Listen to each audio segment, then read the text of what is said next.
Hello everyone, मैं mannan Khan. Spoken English की series में मैं आप सबका अपने यूट्यूब चैनल ग्रामर जिम में आपका स्वागत करता हूं। हैबिट फॉर्मेशन की क्लासेस लेकर मैं चल रहा हूं पिछले कई क्लासेस से। हैबिट फॉर्मेशन से मेरा तात्पर्य यह है कि आदत संबंधी बातें हम कैसे करते हैं।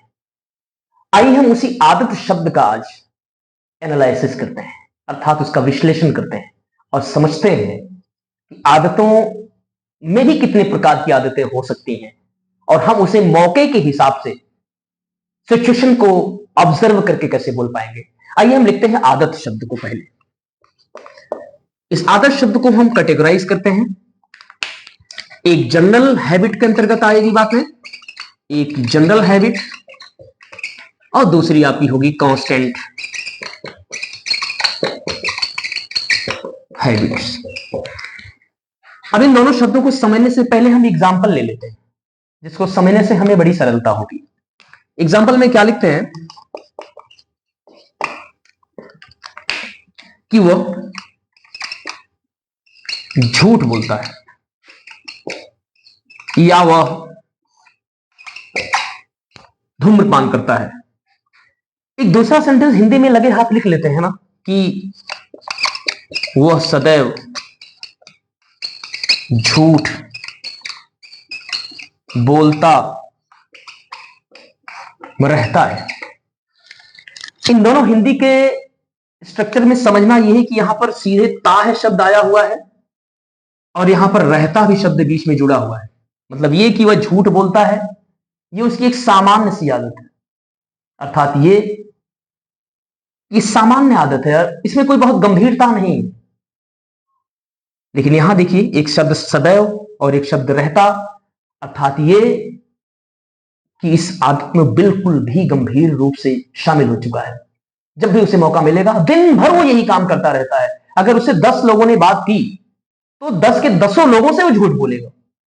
अर्थात ये हो गया, यहां तो कभी कभी मौका मिलने पर झूठ बोलता है, लेकिन यहां तो बोलता ही रहता है। एक इंसान नशा करता है, शराब पीता है, रोज शाम को पीता है, उसकी आदत है।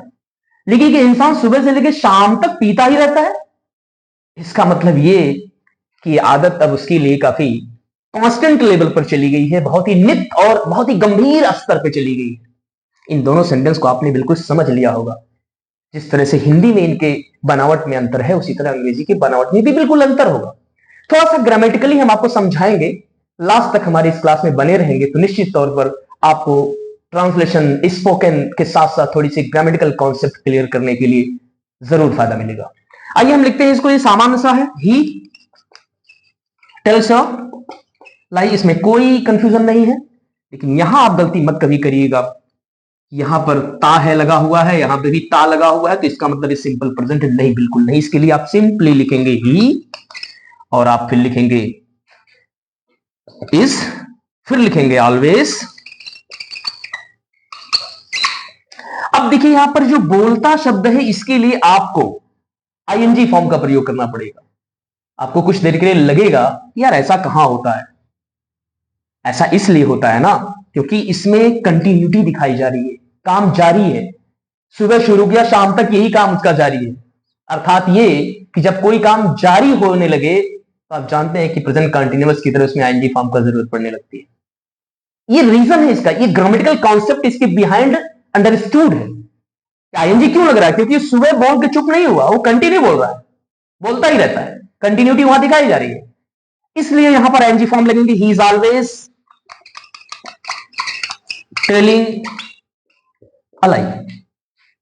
आपने देखा स्पोकन इंग्लिश सिचुएशन को एनकाउंटर करके ही बोली जाती है। हम बिल्कुल भी एक रूढ़िवादी जिस तरह से होता है ना कि हम ट्रेडिशनल ट्रांसलेशन होता है कि ता है दिखा तो हमने सिंपल प्रेजेंट कर दिया, ती है दिखा इस तरह से कर दिया, उस तरह कर दिया, ऐसा होता नहीं है जनरली। हमें कुछ स्पेशल स्ट्रक्चर के थ्रू सिचुएशन को समझना होगा। ऐसे ही हम क्लासेस को आगे और भी आपके सामने लाते रहेंगे। मुझे लगता है कि आज का एक कॉन्सेप्ट आपके लिए थोड़ा सा रिलीफ जरूर पहुंचाया होगा स्पोकन इंग्लिश की सीरीज में।